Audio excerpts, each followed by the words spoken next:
యూదయ దేశం బెత్లెహేములో యేసు పుట్టిన పిమ్మట ఇదిగో తూర్పు దేశం జ్ఞానులు యెరూషలేమునకు వచ్చి ఇదిగో రాజుగా పుట్టినవాడు ఎక్కడ ఉన్నాడు, తూర్పు దిక్కున మేము ఆయన నక్షత్రం చూసి ఆయన చూపించవచ్చునని చెప్పింది. కాబట్టి రాజు ప్రధాన యాజకులను ప్రజలు ఉన్న శాస్త్రులను అందరినీ సమకూర్చి క్రీస్తు ఎక్కడ పుట్టినని వారు అడిగారు. పరిశుద్ధుడైన తండ్రి, చదువుకున్న వాక్యం దీవించుము. మీరు మాట్లాడితే మాకు క్షేమం. ఇంతవరకు మీ దాసును బలపరిచి వాడుకున్న తండ్రి, మరికొద్ది నిమిషాలు దాసును నీ కిందిచ్చే ఉన్నాను. బలహీన ఉన్నాయి. నీ ప్రజలు వినే శక్తి కూడా కోల్పోతున్నాయి. వాతావరణం అనుకూలంగా ఉంది. అయినను ప్రభువా, ఈ కొద్ది సమయం మాతో మాట్లాడమని ప్రార్థిస్తున్నా. మృత్యు తీరును సమర్పించుకొనొచ్చు. వాక్యంలో లోతైన సత్యములు బయలుపరిచి ఈ నామానికి మహిమ తెచ్చుకుని యేసు ప్రభువు నామమున ప్రార్థించి వేడుకుంటున్నావు తండ్రి, ఆమేన్. ఇది క్రిస్మస్ దగ్గరికి వస్తున్న సమయం కాబట్టి ఎక్కువ శాతం ప్రజల్లో ఈ సంతోషం చెప్పకుండానే ఉంటుంది పండగ సందర్భము అనేది. కారణం ఏమిటంటే యేసు ప్రభు యొక్క మిగతా రోజులు ఏమొచ్చినా అంత సంతోషం కనబడదు. మనకు తెలియకుండానే మనలో ఒక ఆనందం ఉంటుంది. సరే, ఈ మత్తయి సువార్త 2వ అధ్యాయంలో మొదటి 3 వచనాలు 4 వచనంలో 2 స్థానంలో యేసు ప్రభు బేత్లెహేములో పుట్టిన తర్వాత ఒక ప్రశ్న బయలుదేరింది. యూదులకు రాజుగా పుట్టినవాడు ఎక్కడ ఉన్నాడు? రాజులో పుట్టిన ఆలోచన ఒకటి ఉంది. క్రీస్తు ఎక్కడ పుట్టిన? ప్రజలకు దేవుడు కావాలి. ఉన్న ఆహారంతో మనకు సంతృప్తినివ్వజాలదు. ఉన్న ఇల్లు సంతృప్తినివ్వలేము. మనకున్నది ఏదైనా అది ఎప్పుడు మనకు సంతృప్తినివ్వదు. యేసుడు ఎక్కడ పుట్టాడు? బేత్లెహేము. బేత్లెహేము గురించి చాలా విషయాలు ఉన్నాయి. బేత్లెహేములో రూతు గ్రంథంలో ఒక ఆత్మీయ సంఘం ఉంది. బేత్లెహేము పాలస్తీనా దేశంలో చిన్న యూదయ ప్రాంతంలో చిన్న గ్రామం. అది ఏమాత్రం దానికి విలువ లేదు. అలాంటి దానిలో బలమైన రాజులు పుట్టారు. దావీదు యూదా బేత్లెహేము వాడే. బేత్లెహేము నుంచి ఆమె వలస వెళ్ళింది. అది వలసల గ్రామం. అనేకులు ఆ వలస నుండి వలసలకు అనేకులు అకంటి బయలుదేరిపోయారు. ఆ తర్వాత పూర్తిగా 6వ వచనములో యెహోవా తన జనులను ఆహారముతో దర్శించెను అని ఉంది. దేవుని జనున్న పట్టణం అది. చిన్న గురేగానే దేవుని జనున్నారు. అందులో పోయి పొలం నుండి వచ్చాడు. కోత కోస్తున్నారు ప్రజలు. వారు చూసి దేవుని మనను దీవించుగాక అన్నాడు. వాళ్ళంటారు పొలంలో వాళ్ళు ఉన్నారో ఎవరిని ఆశ్రయించుగాక అన్నారు. పొలంలో కూడా దేవుని మాట పలుకుతారు. ఆ యొక్క బేత్లెహేము పొలంలో కోత కోసే వాళ్ళు కూడా దేవుని మాటలేనండి. వాళ్ళు ఆ రైతులు కూడా దేవుని మాట పలుకుతారు. ఊరు మొత్తం ఆత్మీయంగానే నిలబడుతుంది. మనకి బైబిల్లో చాలా విషయాలు ఉన్నాయి. న్యాయకులు పుట్టారు అక్కడనే. రాజులు పుట్టారు. దావీదు అక్కడే పుట్టినవాడే. ఆ తర్వాత మరి రూతు గ్రంథంలో మనం చూస్తే చాలా విషయాలు, అందులో అనేకమైన విషయాలు దేవుని వాక్యంలో మనం చూస్తాం. రూతు గ్రంథం 2వ అధ్యాయం 4వ వచనం చూడండి ఒకసారి. 4 చదవండి. 4లో ఒక మాట కనబడుతుంది. బోయజు పొలం నుండి, అంటే ఊరు నుండి ఇంటి దగ్గర నుండి పొలానికి వచ్చి ఆయన పొలంలో కోతకు వస్తూ ఉంటే వారు చూసి అన్నాడు, వస్తా మర్చిపోయినాడికి ఒక మాట చెప్పాడు ఆయన. రూతు గ్రంథం చూస్తాం 2వ అధ్యాయం 4వ వచనం 2:4 అక్కడ ఒక మాట ఉంది. బేత్లెహేము నుండి వచ్చి యెహోవా మీకు తోడయుండునుగాక అని. చూసారా? ఆ బేత్లెహేము ఆ ప్రజల్లో ఎంత ఆత్మ సంబంధమైన వారు. పొలాలు కూడా దేవుని మాటలే. పొలాలు కూడా వాళ్ళ భాష కూడా ఆయన మాట్లాడుతుంటే వీళ్ళంటారు, ప్రజలు అంటారు యెహోవా నిన్ను ఆశీర్వదించుగాక అని. యెహోవాను ఆశీర్వదించుగాక కోత కోయువారు. ఇలాంటి యేసు ప్రభు ఆ చిన్న గ్రామం పుట్టడానికి కారణాలు ఏమిటి అని ఆలోచిస్తే చాలా కనబడతాయి మనకు. అందులో ఆ తర్వాత మనం దేని వాక్యం చూస్తే వివాహాలు కూడా ఆత్మ సంబంధమైన చట్టబద్ధంగా జరిగాయి. బోయి రూతుని వివాహం చేసుకున్నప్పుడు విమోచన కార్యం జరిగించని సరి బంధువు కావాలి, అది ధర్మశాస్త్ర ప్రకారం అలాగే జరిగించాడు బోయోజు. ఆ తర్వాత రూతము కుమారుడు పుట్టినప్పుడు రాహేలు లేయాలు పొంది ఉండాలి. ఈ ఇంటికి వచ్చి ఈ రూతు అని పాత నిబంధన ఆ గ్రంథంలో యాకోబు భార్య ఆ పరిశుద్ధురాలను పోల్చి ఈమెను ఆశీర్వదించుగాక అని ఆ ప్రజలు ఆ పెద్దలు బేత్లెహేములో పెద్దలు ఆశీర్వదించారు. పెద్దలు కూడా ఆత్మ సంబంధులే. చెరువుతులకు బోయజు కొట్టాడు, ఆ తర్వాత యాషే కొట్టాడు, పుట్టిన తర్వాత ఓబేదు పుట్టాడు, తర్వాత యాషే పుట్టాడు. యెహోవా ఈ దినము నీకు సంతానం అనుగ్రహించాడు, నీకు పోషకుడు అవుతాడు ఈ అబ్బాయి అని చెప్పారండి. నీకు పోషకుడు అవుతాడు, యెహోవా నిన్ను పోషించడానికి ఈ యొక్క మరి అప్పగించాడు, ఓబేదుని పుట్టించాడని స్త్రీలు కూడా ఆ కుమారుడు పుట్టిన తర్వాత ఋతమ్మకు ఓబేదని పేరు పెట్టారు. పుట్టిన స్థలాలు కూడా దేని మాటలే. ఎంత ఉన్నారండి విశ్వాసులు ఇక్కడ ఉన్నారనుకుంటున్నాను నేను. బదులు చెప్పాడు, చాలా మంది ప్రబుద్ధమైన వాళ్ళు ఉన్నారని. మంచిదే, గమనించండి. మధ్యరాత్రి అయిన ఒకసారి భోజి పొలంలో ఉన్నాడు. యవనస్థ ఋతమ వివరాలు పొలానికి వెళ్ళింది. మధ్యరాత్రి లేచి చూస్తే అక్కడ కళ్ళము దగ్గరే ఉంది. నేను ఉద్దేశం నెరవేరడానికి మరి వచ్చినప్పుడు ఉలిక్కిపడి లేచాడు మధ్యరాత్రి. యెహోవా నిన్ను దీవించుగాక అని కొన్ని మాటలు పలికి ఆమెను ఆదరించి పంపించి వేశాడు. మధ్యరాత్రి కూడా ఒక యవనస్తురాలు కలుసుకుంటూ మాట్లాడే భాష ఎలా ఉంటుందండి? ఎంత ఆత్మ సంబంధమైన గ్రామం అండి అది. చూస్తారా? ఒక మాట చూపిస్తాను, రూతు గ్రంథంలో చూడండి. రూతు గ్రంథం తర్వాత 3వ అధ్యాయం 7-18. మధ్యరాత్రి వేళ పొలం, అది ఎవరు లేరు, పంట ధాన్యం సమకూర్చుకొని కాయలాగా ఉన్నాడు. అంటే కాపు కాసి పనిలో భూజి ఉన్నాడు తన పొలం దగ్గర.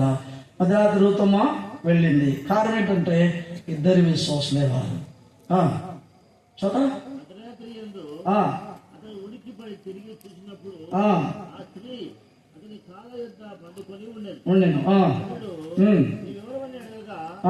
ఆమె నేను రూతు అను నీ దాసురాలిని. తర్వాత ఆయన అన్నమాట చెప్పండి, చదవండి. నీవు నాకు సమీప బంధువుడవు, దాసురాలి మీద నీ కొంగు కప్పుమనగా అతడు నా కుమారి యెహోవా చేత నీవు దీవెనందు అన్నాడు. మధ్యరాత్రి వాళ్ళు పలికే భాష అంటే ఒక యవనస్తుడు ఒక యవనస్తురాలు విశ్వాసులైన వారు మధ్యరాత్రి కలుసుకుంటాయి. వాళ్ళ భాష ఎలా ఉందండి? అసలు మందిరంలో మన భాష వేరు, బయటికి పోతే మన భాష వేరు. మధ్యరాత్రి యెహోవా నా కుమారి, యెహోవా చేతను ఆశ్రయించబడతావు, నీ జీవితాన్ని దేవుడు దీవిస్తాడు అని ఆమెను ఆ తర్వాత ఆమెను ఆదరించాడండి. విషయాలు ఇంకా ఉన్నాయి, చాలా విషయాలు మనం చూస్తాం. ఆ ఊరంతా ఆత్మీయులని చెప్పాలంటే ఊరంతా ఆత్మీయులని, ఊరంతా విశ్వాసమేనండి. అసలు కోత కోసి వారెత్తినేమండి. అసలు రూతు కుమారుడు పుట్టిన తర్వాత చూడడానికి వచ్చారు. ఇప్పుడు వాళ్ళంతా వచ్చారు. వాళ్ళంటారు చూడండి, ఒకసారి చూడండి, వాళ్ళు కూడా అంటారు, ఏమాట అంటారు. 4:14 చూడండి, 4:14 ఋతు గ్రంథమే 4:14. అప్పుడు స్త్రీలు ఈ దినమున నీకు బంధువులు లేకుండా చేయని యెహోవా స్తుతినందును గాక. చూసారా? ఆ చూడడానికి వచ్చారండి. రూతు కుమారుడు పుట్టిన తర్వాత చూడడానికి వచ్చి యెహోవా స్తుతినందును గాక, దేవునికి స్తుతి అంటున్నారండి. ఆ బాబు పుట్టిన తర్వాత ఈ పుట్టిన కాడ ఇలాగ దేవుని మాటలు పలికే విశ్వాసాలు ఉన్నారా? ఏదేదో చెప్పి ఏదేదో మాట్లాడి నాకంత మాదిరికరమైన గ్రామం అది. అసలు ఎందుకు అక్కడ పుట్టడానికి గల బలమైన కారణాలు. దేవుడు ఆ గ్రామాన్ని ఎందుకు ఎన్నుకున్నాడు? కారణం ఏంటి? యెరూషలేం పెద్ద పట్టణం, పెద్ద దేవాలయం ఉందండి. కారణం ఏంటి? అసలు ఎలా ఉందంటే యెరూషలేం, మీరు దానిని దొంగల గుహగా మార్చి చేశారు. ప్రార్థన మందిరమే కానీ అదేమో దొంగలు చేశారంటే వ్యాపారస్తులందరికీ వెళ్ళి వ్యాపారం చేస్తున్నారు, అందరూ వెళ్ళారు. మార్పు లేని పద్ధతి నిండిపోయింది. ఇది పెద్ద పట్టణం, పెద్ద మందిరం, సొలొమోను కట్టాడు దాన్ని, చాలా ప్రసిద్ధి ఉంది, ప్రపంచంలో ఒక వింత అయింది, వింతగా ఉంది. కానీ ప్రయోజనం ఏమిటంటే ఆ ప్రజలది ప్రార్థన మందిరమే కానీ ప్రభు చెప్పాడు దీన్ని మీరు దొంగల గుహగా మార్చేశారన్నాడు ప్రభు. మార్పు లేని పద్ధతి నిండిపోయింది ఆ యొక్క యెరూషలేము. బేత్లెహేం ఎంతో మాదిరికరమైన చిన్న గ్రామమే కానీ ఎంత మాదిరికరమైన ఊరండి. ఆంధ్రపట్నంలో యేసు పుట్టాడు. తూర్పు దేశం ఆయన ఎప్పుడైతే పుట్టాడో ఒక నక్షత్రం పుట్టింది. నాకు తెలిసి విన్నాయి, చాలాసార్లు విన్నా. ఎందుకంటే మనం పుట్టింది ఈ క్రైస్తవ పాలెంలో. మన దేవుని కృపచేత పునాది వేసి ఇక్కడ ఒక మందిరం స్థాపించబడి సువార్తను తెచ్చుకొచ్చి ఇక్కడ ప్రకటించి దేవుని సువార్త విని మనం బాగుపోవడానికి మందిరం కట్టించారు. ఇక్కడ మనలో హాస్పిటల్ ఉన్నాయా లేదా? ఈ ఊళ్ళో ఉంటాయి. స్కూల్ ఉన్నాయా లేదా? ఉంటాయి. స్కూల్కి ఎందుకు వెళ్తున్నారు? చదివి విద్యావంతులై ఉద్యోగస్తులు అయిపోయారు. హాస్పిటల్ పోతున్నారు, అనారోగ్యంతో వెళ్ళి బాగుపడుతున్నారు. దేవుని మందిరం ఉంది. పాపాత్మను వాక్యమని పరిశుద్ధపరచబడి పరలోకం చేరడానికి దేవుడు మనకు ఇచ్చాడు ఆయన సన్నిధిని. అది తృణీకరించుకుంటే ఎలా వెళ్తాం పరలోకానికి? ఆలోచన చేయండి ఒకసారి. దేవుని వాక్యం మనం గమనిస్తున్నాం. స్కూల్కు పోకపోతే బడి రాదు, చదువు రాదు. దేవుని సన్నిధికి వెళ్ళి వాక్యం లేకపోతే నువ్వు పరలోకం చేరలేవు, అది అసాధ్యం. జ్ఞానులు ముగ్గురు తురుములు వచ్చారు. వాళ్ళ పేరు ఏం పేరు రాయబడింది? పేరు లేవు కానీ వారు ఒక పేరు రాయబడింది బైబిల్లో. వారు జ్ఞానులు అన్నాడు. జ్ఞానం అంటే అర్థం ఏంటి? దేవుని తెలుసుకోవడమే జ్ఞానం అండి. పొలం పండించుకోవడం ఈ మైక్ కనిపెట్టారు, జ్ఞానమే కదా. దాంట్లో మనం మాట్లాడి దాంట్లోకి రావడం ఏంటి? అది శబ్దం ఒకప్పుడు లేదు. ఇలాగా జ్ఞానంతోనే టెక్నాలజీ పెరిగిపోయింది కదండి. జ్ఞానులు తెలుగుదేశం నుండి నక్షత్రాన్ని పరిశీలన చేసిన యేసు ఎక్కడ పుట్టాడో, వీధిలోకి రాజుగా పుట్టాడని తెలుసుకున్నారు. వారి జ్ఞానంతో దేవుని తెలుసుకున్నారు. దేవుని తెలుసుకోవడమే జ్ఞానం. అంతేగాని ఏదో పెద్ద పెద్ద సంపాదించి లేకపోతే ఏదో టెక్నాలజీ కనిపెట్టడం కాదు. దేవుని తెలుసుకొని దేవుని తెలుసుకునే రాజ్యానికి చేరుకోవడమే అసలైన జ్ఞానం. తెలుగుదేశంలో జ్ఞానులు ఆ నక్షత్రాన్ని చూచి వెంబడించారు. సరిగా యెరూషలేముకి వచ్చారు. ఆయన పుట్టింది బేత్లెహేం, కానీ యెరూషలేము యూదుల రాజుగా పుట్టినవాడు ఎక్కడ ఉన్నాడన్నారు. మేము పూజింపుడికి వచ్చామన్నారు. వాళ్ళని పూజించడానికి మేము వచ్చాం. యూదులకు రాజుగా పుట్టినవాడు ఎక్కడ అన్నారు. ఆయన బేతేలులో పుట్టింది లేని చోట యేసు ప్రభువును వెతుకుచున్నారు. ఎప్పుడైతే ఆ మాట విన్నారో హేరోదు రాజు కానివ్వండి, ఆ చుట్టూ కూర్చున్నటువంటి మంత్రులు, సామంతులు, ఆ అసెంబ్లీ వాళ్ళంతా కలవరపడ్డారు. అసలు ఆ ఊరంతా కలవరపడ్డారంటండి. ఏంటి రాజు పుట్టడం ఏంటి? కలవరపడ్డారు. ఈ సంగతి విన్న వారందరూ కలవరపడ్డారు. వాళ్ళు కలవరపరిచే వార్త, దేవుని వార్త కలవరపరుస్తాడు మనిషిని. చస్తున్న నరకానికి పోతావు అంటే కలవరం రాదా మనకు? నువ్వు చస్తున్న నరకానికి పోతావు, పాపం ఉంటే కలవరం తప్పక రావాలి. వచ్చే మనం భయం కలిగే ప్రభువుని నమ్ముకోవాలి. కలవరపడ్డారు వాళ్ళు. ఆ సంగతి మీద కలవరపడి అసలు యేసు ఎవరు, ఎక్కడ పుట్టాడు, చరిత్ర ఏంటి? ఏదో ఆలోచన చేశాడు.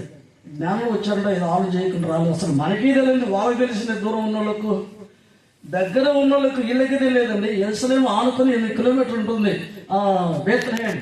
వీళ్ళకే తెలియనిది తూర్పు దేశంలో జ్ఞానులకు తెలిసింది వార్త. ఎందుకు వాళ్ళకు చెప్పాడు దేవుడు? ఈ దగ్గర ఉన్నవి చెప్పాలి కదా. యేసుక్రీస్తు ప్రభు నిజమైన దేవుడు, నిత్యజీవం గల దేవుడు. కానీ వీళ్ళు గ్రహించే స్థితిలో యెరూషలేములో ప్రజలు లేరు. అత్యవసర సమావేశం ఏర్పాటు చేశారు. దేవుని తెలుసుకోవడానికి అత్యవసర సమావేశం ఏర్పరిచి క్రీస్తు 4వ వచనం, క్రీస్తు ఎక్కడ పుట్టిన, అది వాళ్ళ ప్రశ్న. ఇంకా రాజ్యాంగం గురించి కానీ వాళ్ళు దర్శించుకోవడంలో అక్కడ దేశాల గురించి తచ్చుకునే సభ కాదు అది, మీటింగ్ కాదు అది, అత్యవసర సమావేశం. ముఖ్యమైన అంశం ఏంటంటే క్రీస్తు ఎక్కడ పుట్టాడు. ముఖ్యమైన అది గదేలాలి మనకి ఇప్పుడు. దీనికి ఆధారం ఎక్కడి నుండి బయటకు వస్తుంది? క్రీస్తుల గురించి ఎవరు చెప్తారు? ఎవరికేం అర్థం అవుతుంది? ఎక్కడ పుట్టారని చెప్పాలంటే ఎక్కడ తెలుస్తుంది? హేరోదు ఎవరు? రాజుకి ఏం తెలుస్తుంది? రాజ్యాంగం తెలుసు. రాజులకు రాజ్యాంగం తెలుసు కానీ రాజ్యం ఎట్లా పరిపాలన తెలుసు, కానీ యేసుడు పుట్టింది అతనికేం తెలుసు? దేవుని తెలుసుకోవాలంటే రాజులకు రాజ్యాంగం తెలుసు, సైన్స్ చదివే వాళ్ళకి సైన్స్ తెలుసు. తర్వాత ఏ దాంట్లో ఒక వ్యక్తి నిమగ్నమైతే దాంట్లో బాగా అంకితమైపోతాడు. హేరోదు రాజు కాబట్టి అతనికి రాజ్యాంగం తెలుసు, కానీ యేసుడు ఎక్కడ పుట్టినో తెలియలేదు అతనికి. ఎక్కడ పుట్టిన ఆలోచన ఎట్లా తెలుసుకోవాలి? యేసు ప్రభు ఆయన పుట్టినదే కావాలి. చరిత్రలో వెతికి తెలుస్తుంది కాదు. ప్రజలు శాస్త్రము పరిశీలన పిలిచారు, వాళ్ళు చెప్పారు యేసుక్రీస్తు పుట్టే స్థలాన్ని చెబుతున్నారు. యూదా బేత్లెహేములో జన్మిస్తాడు. ఎందుకంటే లేఖనం రాయబడి మీకా గ్రంథం యూదా బేత్లెహేమా 6వ వచనం. నువ్వు ఎంత మాత్రం అల్పమైనదానవు కావు, విషయం పరిపాలన నీ నుండి వచ్చునని వ్రాయబడి ఉన్నది అని మీకా గ్రంథంలో ఈ ప్రవచనం ఉంది. ఆ శాస్త్రులు ఆ ప్రజలను శాస్త్రులు పిలిపించి అడిగాడు, యేసుడు ఎక్కడ పుట్టేది హేరోదాకు చెప్పారు. శాస్త్రులు దేవుని లేఖనం చదివిన వాళ్ళు కాబట్టి వాళ్ళకి తెలిసింది యేసుడు పుట్టిన స్థలం. బైబిల్ చదివితే దేవుని గురించి మనకు అర్థమైంది. నువ్వు బైబిలే చదవవు. బైబిల్ దగ్గర ఆదివారం తీసుకోవడానికి బైబిల్ అంతవరకు గూట్లో పెట్టడానికి ఇచ్చింది. కరెంట్ ఎందుకు ఇచ్చాడు? దేవుడు వేసుకోవడానికి, ఉపయోగంగా ఉండడానికి. మొబొట్టింట్లో ఉండకూడదు. ఒకప్పుడు చిన్న బుడ్లో వెళ్తర ఉండేవాళ్ళం మనం, చిన్న కొవ్వొత్తులు, ఒకప్పుడు చిన్న దీపాలు. ఇప్పుడు గమనించండి, దేవుని వాక్యాన్ని చేతికిస్తే చదువుకోకపోతే ఎలా దేవుడు అర్థమవుతాడు? మన జీవితం ఎలా అర్థమవుతుంది? మనం వెళ్ళే స్థలం ఎలా తెలుస్తుంది? దేవుని తెలుసుకోవాలంటే బైబిల్ చదవాలి. బైబిల్ చదివితే అర్థమవుతాడు. బైబిల్ చదివితే దేవుని యొక్క ఉద్దేశం మనకు తెలుస్తాయి. దేవుని తెలుసుకోవాలంటే బైబిల్ చదవాలి. ఇలాగంటే నమ్మకం లేదంటే బైబిల్ చదవడం లేదు వాళ్ళు. బైబిల్ చదివితే మన జీవితం ముగింపు ఉంది, ఆరంభం ముగింపు ఏమవుతుందో బైబిల్లో తేటగా స్పష్టంగా దేవుడు రాయించాడు. బైబిల్లో నేను చనిపోతే ఎక్కడ పోతానో అని ఆలోచించాల్సిన అక్కర్లా, బైబిల్లోనే ఉంది. క్రీస్తు ఎక్కడ కూర్చున్నాం ఏం చేశారు వాళ్ళు? శాస్త్రులు క్రీస్తు ఎక్కడ పుట్టినది వ్రాయబడిన దాన్ని బట్టి చెబుతున్నారు. రాసిన దాన్ని బట్టి హేరోదాకు చెప్పారు, క్రీస్తు బేత్లెహేములో జన్మించాడు, యూదా బేత్లెహేములో, అక్కడికి వెళ్ళండి, అక్కడ ఖచ్చితంగా ఉన్నాడు, పుట్టాడు అని చెప్పారండి. హేరోదాకు జ్ఞానులు పిలిచి, సరే మీరు వెళ్ళండి, నేను కూడా వస్తాను, నేను కూడా ఆరాధిస్తాను, చూచిరండి అన్నాడు. అంతే కదా అటున్న మాటలు. వ్రాయబడిన దాన్ని నమ్మి జ్ఞానులు వెళ్ళారా? వెళ్ళారు. హేరోదు నన్నాడా? నమ్మాడు. శాస్త్రులు కూడా విన్నారా? విన్నారు. వ్రాయబడిన దాన్ని నమ్మారు. వీళ్ళు చూడనే లేదు అసలు. అసలు యేసుప్రభుని వీళ్ళు చూడలేదు కానీ యేసు చూడలేదు కానీ వ్రాయబడిన దాన్ని బట్టి నమ్మారు. యేసు బేత్లెహేములో పుట్టాడు. బైబిల్ నమ్ముతున్నావా? నువ్వు చదువుతున్నావా? నమ్ముతున్నావా? నువ్వు అసలు నమ్మావా? నమ్మది ఈ పాటికి నువ్వు ఎప్పుడో రక్షణ పొందాల్సింది. పాపాన్ని విడిచిపెట్టి ప్రభా నేను పాపిని చచ్చిన రకానికి వెళ్తాను, రాయించావు, రెండో మరణం ఉందని అగ్నిగుండం ముందు చెప్పావు, ఇది నమ్ముకుంటాను ప్రభు, నా పాపాన్ని క్షమించు. ఎప్పుడో అడిగేది వాళ్ళం మనం. బైబిల్ చదవక, చెబితే వినక, దేవుని సన్నిధికి రాక ఎలా అర్థమవుతుందండి మనకు? నమ్ముతున్నారా బైబిల్? జ్ఞానం నమ్మి, హేరోదు రాజు నమ్మి, శాస్త్రులు నమ్మి మీరు వెళ్ళండి, అక్కడ పుట్టాడు యేసు ప్రభు అని సూచనమని పంపించారు. వాళ్ళు చూడలేదు, యేసుని చూడలేదు, బేత్లెహేము చూసి ఉంటారండి, పాసిన దేశం కాబట్టి చూసి ఉండవచ్చు, కానీ యేసుని మాత్రం చూడలేదు. వాళ్ళు లేఖనాన్ని నమ్మారండి. దేవుని వాక్య సత్యం, నా వాక్యమే, ఆయన వాక్యమే సత్యం, ఆయనే సత్యం. గమనించండి, యేసుక్రీస్తు ప్రభు ఎక్కడ పుట్టును, ఆయన ఎక్కడ పుట్టును? మానవుని ప్రశ్న, దేవునికి జవాబు. మన రక్షణ కొరకై, మన కొరకై మహిమను వదులుకొని ఈ లోకానికి దిగి వచ్చిన దేవుడు, పరలోకాన్ని వదిలిపెట్టి ఈ లోకానికి వచ్చిన దేవుడు, నశించిన దాని మీద రక్షణకి లోకానికి వచ్చిన దేవుడు. తెలుగుదేశంలో జ్ఞానులు వచ్చి ఆరాధించి తెలుగు సంతోషించి వెళ్తే దగ్గరున్న శాస్త్రులు కానీ హేరోస్ కానీ వెళ్ళలేదు. అక్కడికి వెళ్ళారా? వెళ్ళలేదు. ఎన్నిసార్లు వాక్యం విన్నారు కానీ నమ్ముకున్నారా? యేసు ప్రభు దగ్గరికి ప్రజలు జనసమూహం వచ్చారు. లూకాసు వార్త 7:24 వచ్చిన వాళ్ళు. అంతకుముందు యోహాను దగ్గరికి వెళ్ళారు, ఆ మీటింగ్కి వెళ్ళి వచ్చారు. ఎంత బాగా చెప్పారు అనుకుని వచ్చారట. మళ్ళీ యేసు ప్రభు వాక్యం 5,000 మంది వచ్చారు కదా, ఆ జనసమూహం వచ్చారు. చూస్తాను ఒక మాట, 7వ అధ్యాయం లూకాసు వార్త 7వ అధ్యాయం ఒక మాట 7:24 ఒక ప్రశ్న వేశాడు ప్రభు వాళ్ళని. దగ్గరికి వచ్చిన వాళ్ళని అడిగి, అరణ్యానికి వెళ్ళారు కదా, యోహాను వాక్యం చెప్తున్నాడు అక్కడ అంటే, మీరేం చుందుకు వెళ్ళారు అన్నాడు ప్రభు. మీరు ఎందుకు వెళ్ళారు అక్కడికి? చూతారా? దూతలు వెళ్ళిన తర్వాత ఆయన యోహానును గురించి జనసమూహములతో ఇలాగూ చెప్పసాగిన, మీరేమి చూచుటకు అరణ్యంలోనికి వెళ్ళి తిరిగి ఎందుకు వెళ్ళారు అరణ్యానికి అన్నాడు. గాలి కసు వెల్లున అంటే చెట్టు కొలుతా ఉంటాయి, గాలి పెడతా ఉంటే చెట్టు చుందుకు పోయినారా వీళ్ళు అన్నాడండి ప్రభు వాళ్ళని. మరేం చుందుకు వెళ్ళారు? సన్నపు నార వస్త్రాలు ధరించుకున్న మనుషున్నా అంటే యోహాను వస్త్రాలు చూసి మరి అట్లా చూడడానికి వెళ్ళారా మీరు? ఏమైనా ఎందుకు వెళ్ళారు? ఏం చుందుకు వెళ్ళారంటే, ఇలాంటి మీటింగులకి ఎన్నిసార్లు వెళ్ళారు కానీ వాళ్ళు యోహాను దగ్గరికి వెళ్ళారు, యేసు దగ్గరికి వచ్చారు కానీ వాళ్ళు మార్పు లేదు, వినడానికి వెళ్తున్నారు. అందుకే ప్రభు అన్నాడు, అసలు మీరు చూడనికి వెళ్ళారా, విన్నీకి వెళ్ళారా? మార్పు చెందడానికి వెళ్ళారా? పరలోకం చేయాలని ఆశతో వెళ్ళారా? ఏమిచ్చిందికి వెళ్ళారు అన్నారండి వాళ్ళు. ఎవరు మాట్లాడుతున్నారు వాళ్ళు? అసలు మీరేమి చూడడానికి వెళ్ళారు. ఈ రాత్రి మనం ఎందుకు ఇక్కడికి వచ్చాము? వాక్యం చెబుతున్నారని బృందావనం వచ్చి రావచ్చు, కానీ ఏదో ఒకసారి మనం దేని వాక్యం సందేశం విన్నాం. పాపానికి జీతం మరణం, అది 2వ మరణం అని విన్నాం. 6 అగ్నిం అని కూడా మనకంటే మనం దేవదాసును ప్రకటించాలి. దేవుని తెలుసుకొని అనేక వెళ్ళి ఆ జ్ఞానంలో ప్రభు నమ్ముకొని వాళ్ళ దేశానికి వెళ్ళిపోయారు సంతోషించుతూ. దగ్గర ఉన్న వాళ్ళు పోగొట్టుకున్నారు, దూరం ఉన్న వాళ్ళు ప్రభుని అంగీకరించారు. అనేకులు అనులు ప్రభుని నమ్ముతున్నారండి. అసలు హిందువులు ప్రభుని నమ్ముకుంటున్నారు, దేవుని అడిగిన వారు ప్రభుని నమ్ముకుంటున్నారు. కుల మత జాతి భాష భేదం లేకుండా ఎవరో వాళ్ళకి అర్థమైపోయింది, రక్షణ తెలిసిపోయింది. మనం చేసేవన్నీ ఇందులో మోక్షం లేదు, ఎవరి ద్వారా పాపక్షణం కలని అర్థమైపోయి వాళ్ళు ప్రభుని నమ్ముకుని రక్షించబడి ఆరాధిస్తున్నారు. గమనించండి, ఎంతకాలం యేసు ప్రభు గురించి విని ఎంతకాలమైంది వినటం, ఎంతకాలం వింటున్నాం. ఆనాడు ప్రభు యోహాను దగ్గరికి వెళ్ళినట్టు ప్రజల్లాగా ఎన్నిసార్లు మరి దేవుని దాసుడు వేసుకోవడం గారు ప్రార్థన చేసింది నేను విన్నాను. ఎందరో దేవుని దాసుడు మన దగ్గరికి వచ్చారంటే ఇక్కడ ఎందరో వాక్యం చెప్పారు, నాకు అర్థమయ్యింది.